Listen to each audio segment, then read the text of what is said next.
தமிழ்நாடு ஆளுநர் RN ரவி அவர்கள் திராவிட model ஆட்சி அப்படின்றது வெறும் அரசியல் கோஷம்தான். இது காலாவதியான ஒரு கொள்கையை உயிர்ப்பிக்கிறதுக்காக அவங்க பேசி வராங்க, தொடர்ந்து பேசி வராங்க அப்படின்ற ஒரு பேச்சை இப்போ ஒரு பேட்டியை அளிச்சிருக்காரு. இதை நீங்கள் எப்படி பார்க்குறீங்க? தமிழக ஆளுநர் ரவி தொடர்ச்சியாக இப்படிப்பட்ட சர்ச்சையான சிக்கல்களைத்தான் பேசி வருகிறார். அவர் ஒரு அரசியல் சட்டத்தின் அடிப்படையில் இயங்குகிற ஒரு நிறுவனத்தின் தலைவராக வைக்கப்பட்டிருக்கிற ஒருவர் பல செய்திகளில் அவர் மாநில அரசின் நிர்வாக தலைவராக இருக்கிறார். ஆனால் மாநில அரசின் கொள்கைக்கு எதிராகவே எப்போதும் பேசி கொண்டிருப்பார். திராவிட மாடல் என்பதோடு அவருடைய சரி நான் எனக்கு விருப்பமில்லை பேசவில்லை என்று சொல்வது கூட வேறு. ஆனால் அது ஒரு எக்ஸ்பைர்டு ஐடியாலஜி என்கிறார். இவர் யார், தமிழ்நாட்டினுடைய அரசியல் என்ன, அது என்ன முடிவெடுக்குன்னு சொல்வது, இவர் யார் என்பது தான் எங்களுடைய கேள்வி.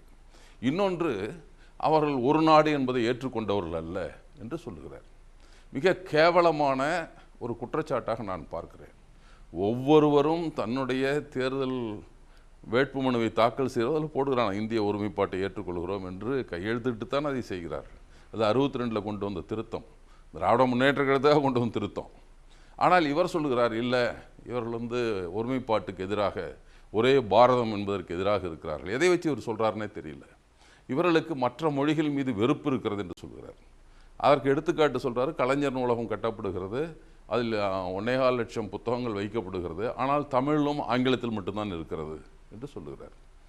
அப்போ இவர் பீகார்லேயும் உத்தரப்பிரதேசலையும் குஜராத்லேயும் காட்ட வேண்டும், அந்த நூலகங்கள்லாம் எத்தனை தமிழ் புத்தகம் வைத்திருக்கு, தெலுங்கு புத்தகம் எத்தனை, இவர் சொல்லிவிட்டு தான் சொல்லணும். இது தமிழ்நாட்டு மக்களின் வரிப்பணத்தில் தமிழ்நாட்டு மக்களுக்கு வைக்கப்படுகிற போது தமிழ்நாட்டின் இருமொழி கொள்கைக்கு ஏற்ப வைக்கிறார்கள், அவ்வளோதான். ஆனால் இங்கு மற்ற மொழிகளை உள்ளே நுழைவதற்கு அனுமதிக்கவில்லை என்று ஒரு பொய்யான தகவலை சொல்லுகிறார். திருக்குறள் ஜியு போப் அதை கெடுத்து விட்டார் என்று சொன்னார். இன்னொரு செக்குலரிசம் என்ற சொல்லை பற்றி இதில் கூட சொல்கிறார், செக்குலரிசம் என்பது எல்லா மதத்தையும் மதிப்பது என்று சொல்லுகிறார். ஆனால் இவங்க என்ன செய்து கொண்டிருக்கார் என்பது தான், இவர் சார்ந்திருக்கிற கட்சி, இவர் தூக்கி பிடிக்கிற கட்சி. இத்தனை விமர்சனம் தமிழ்நாட்டு மீது செய்தவர் ஒன்றிய அரசை பற்றி ஒரு கேள்வி வருகிறது, நோ கமெண்ட்ஸ் என்று மட்டும் சொல்லுகிறார். ஏன் அதுக்கும் சொல்ல வேண்டியதானே, நீ இவ்வளவு விவரமாக சொல்லி கொண்டிருக்கிறாள், எல்லா கருத்தும் சொல்கிற, ஏன் அதை பற்றி கருத்து எதுவும் சொல்லவில்லை, நோ கமெண்ட்ஸ் எதுக்கு, அதுக்கும் உன்னுடைய கருத்து சொல்லு, நன்றாக இருக்குது, மிக சிறப்பாக இருக்கிறது. உத்தரப்பிரதேச யாரும் நடக்க முடியவில்லை, கொள்ளுகிறார்கள். இவர் இங்கே ஒரு விஓ போய் வீட்டில் போய் கொன்று விட்டார்கள், இங்கே மாஃபியாக்கள் நிறைய இருக்கிறார்கள் என்று சொல்கிறார்கள். மாஃபியாவை வட இந்தியாவில், அது குறிப்பாக பாரதிய ஜனதா கட்சி ஆளுகிற மாநிலத்தில் குஜராத்தில் முந்த்ரா துறைமுகத்தில் டன் கணக்காக கஞ்சா வந்திருக்குது. அதையெல்லாம் அதெல்லாம் அதை விட இது ஒரு மாஃபியா கும்பல் போய் தாக்கி விட்டதான் ஒரு ஆள். இதெல்லாம் சம்பவங்கள், இது சட்டம் ஒழுங்கு சீர்குலைந்ததற்கான இல்லை.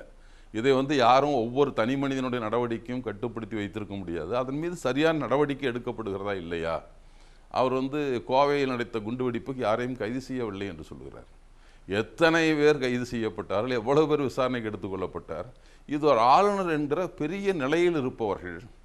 ஒரு முறை கல்கியில் நம்முடைய பெருந்தலைவரை பற்றி ஒரு செய்தி சொன்னார்கள், பெரிய மனிதர் சின்ன புத்தி என்றார்கள். அது சரியாக ரவிக்குத்தான் பொருந்துகிறது என்று என்னுடைய கருத்து. எனவே திட்டமிட்டு வம்பு சண்டைக்கு இழுப்பதைப் போல பலவற்றை செய்து கொண்டிருக்க என்பதுதான் கருத்து.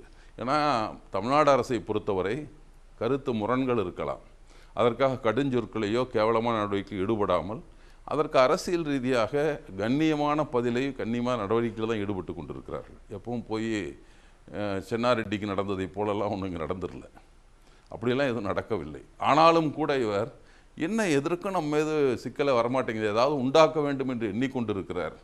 அதுதான் அவருடைய ஆசையாக இருக்கிறது என்று நான் கருதுகிறேன். இப்போ இந்த திராவிட மாடல் ஆட்சி அப்படின்ற அந்த சொல்லை அவரால் பொறுத்து கொள்ள முடியல, அதன் வெளிப்பாடு தான் இது அப்படின்னு சொல்லாங்களா?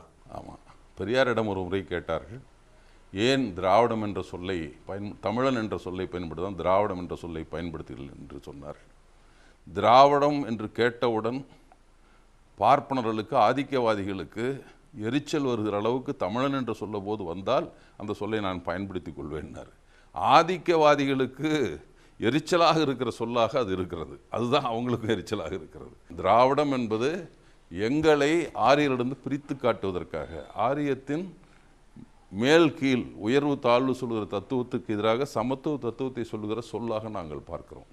அதைத்தான் இப்போ அரசு செய்கிறது. திராவிட மாடல் அரசு தான் அது. ஆனால் ஏதோ இவங்களால் ஏற்றுக்கொள்ள முடியவில்லை என்றால் ஆதிக்கவாதிகளுக்கு எப்போதும் எரியும் என்று பெரியார் சொன்னதைப் போல ஆளுநருக்கும் எரிகிறது. அவ்வளவுதான் சொல்ல முடியும். இதுக்குள்ள சன் நியூஸ் பெல் ஐகானை கிளிக் பண்ணுங்க.